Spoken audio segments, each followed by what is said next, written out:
Hello and welcome to The Crag. On today's episode we have something special for you all. Today's episode will be focused on safety in the Bulgarian mountains during winter. And just before I forget, if you are speaking English like me, there's subtitles below for the video. Hope you all enjoy.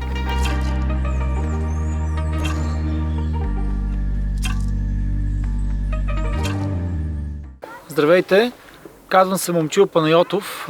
Много запален планинар съм, всъщност най-много обичам да карам ски извън пистово и се занимавам с това от над 20 години.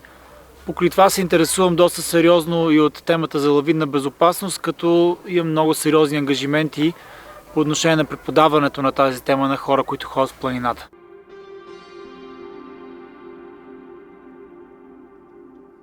Излизайки в зимната планина, трябва да не забравяме, че планината, снега, цялата тази обстановка, тя не знае кои сме ние. Не знае дали сме добри скиори, сноубордисти, алпинисти, туристи или не. И с крайна сметка планината не подбира. Ако сме на грешното место в грешния момент, има много сериозен риск за нас, особено през зимата, когато имаме възможност да попаднем в лавина.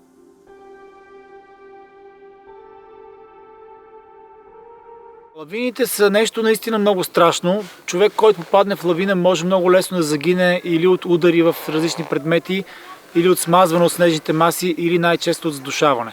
Като това става доста бързо. Така че стремежа ни трябва да е в никакъв случай да не попадаме в лавина.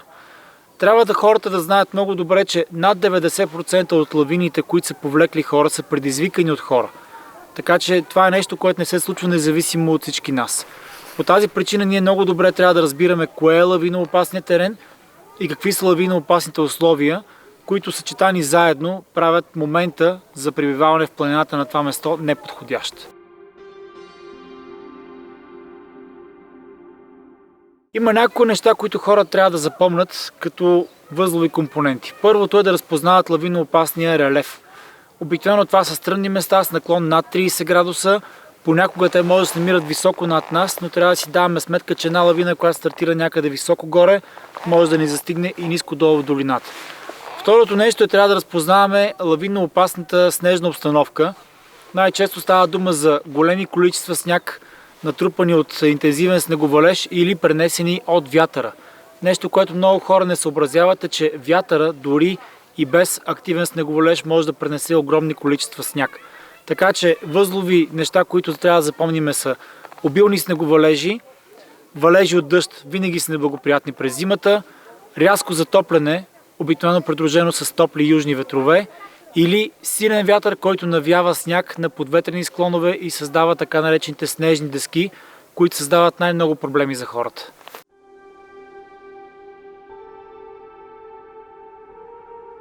Преди да излезе в планината, трябва да сме се подготвили предварително, теоретически и практически. Най-добре е да прочетете някоя книга, не само с кратки филмчета или клипчета, но да прочетете наистина книга за лавини, като на български най-новото издание е именно това. След това трябва да се подготвите предварително багажа, да знаете каква е прогнозата за времето, къде отивате, да сте наясно с вашия план. При каква ситуация, къде заминавате, къде отивате и какви рискове може да има. Така, по отношение на предварителната подготовка, много е добре да разгледате терена на хубава карта, за да знаете къде са стръмните участъци и къде може да има неща, които трябва да избягвате като релеф. Най-добре е да ползвате хубава, добра карта, 1 към 25 000 мащаб. В България вече за щастие има такива карти. Има възможност да ползвате и дигитални карти на компютъра си и на устройства като GSM, GPS. Добре е човек да проучи тези неща предварително, като за България много хубав проект е BG Mountains, който дава възможност да имате на вашето електронно устройство хубава, подробна, добра карта за планините заедно с маршрутите. Добре е да получите информация за времето и за потенциални проблеми, които са наблюдавани в снега. За това нещо може да следите, например, уебсайта Avalanche.bg, също така bevsa.com и сайта на Планинска спасителна служба pssbg.com. В тези сайтове може да има прогноза за времето, също така може да има прогноза за лавинната опасност или някакво изрично предупреждение. Добре е предварително да сте проучили маршрута, в който ще се движите, особено ако ще се спускате някъде с ски или сноуборд, защото опасностите са свързани не само с лавините, може да има и други опасности по някакъв маршрут. На сайта на BEFSA.com в секция терени има описани някакви маршрути за ски. Също така има една книга Skiing the Balkans, която може да бъде намерена. Тя е на английски език, но описва доста подробно немалко популярни маршрути за каране на фрирайд в България.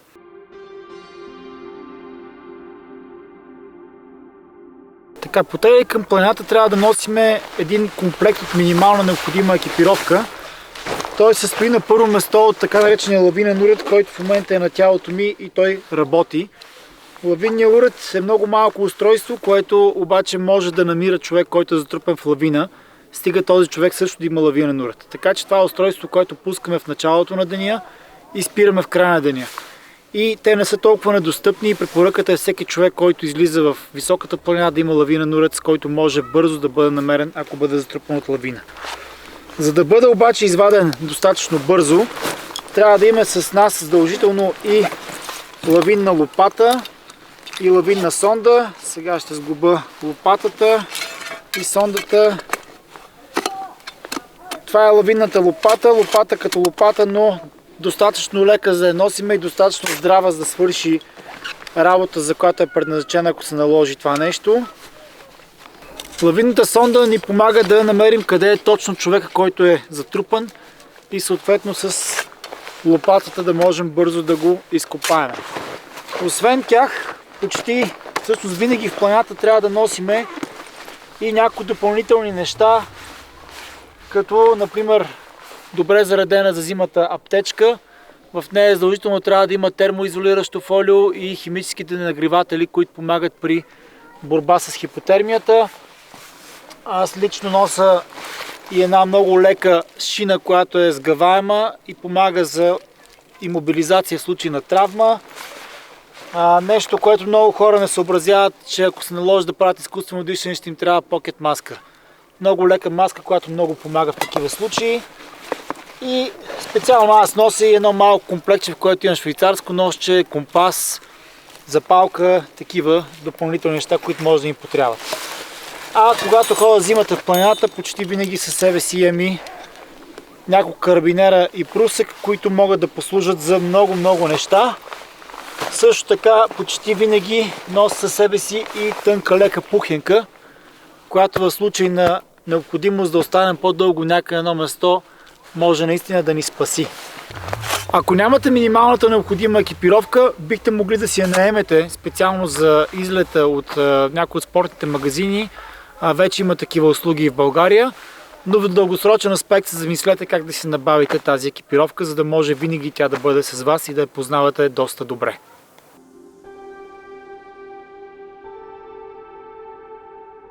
Предварително е добре да знаете как да се потърси помощ. Разбира се, най-важно е да знаем телефона 112, на който можем да се обадиме, да изпратиме сигнал за помощ. Добре е в планините да имате една апликация на вашите телефони, която се казва PSS от Планинска спасителна служба. Сега си я свалете. Тази апликация може да ви помогне да извадите бързо координатите си и да ги изпратите като SMS на спасителна служба. И след това с една кратка комуникация с тях, с SMS или с обаждане, да кажете какъв е типа проблем, който изпитвате в този момент. Оказва се, че много хора, които са в аварийна ситуация, не могат да си извадят координатите, а това е критично важно. Оттам насетне добре е наистина да знаете и допълнителни телефони на Планинска спасителна служба, например мобилен телефон 1470. Той се помни лесно и може да наберете директно от Планинска спасителна служба. Но дори да се обадите на 112, казвате какъв е проблемът, от какво естество и те ще ви свържат с спасителна служба.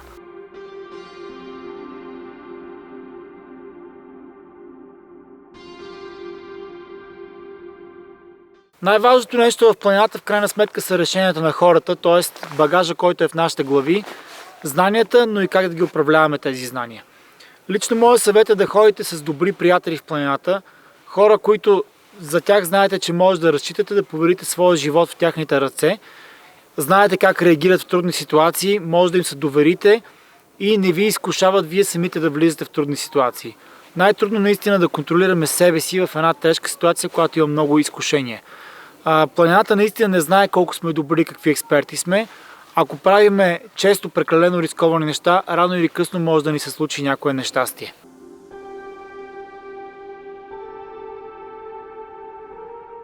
И за финал, наистина, научете важната информация, get the knowledge. После, научете каква екипировка трябва да имате със себе си и я носете тази екипировка. Направете предварителната подготовка, как отидете в планината, с какъв маршрут, и в планината бъдете винаги на щрек и опитайте се да укротите своето его и да изпитвате удоволствие без да рискувате.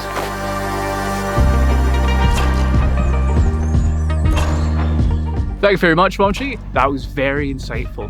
And for everyone out for adventures, hopefully you stay safe. And a special thanks to our sponsors, Alpine Outsider. And guys, I hope we see you in the next one.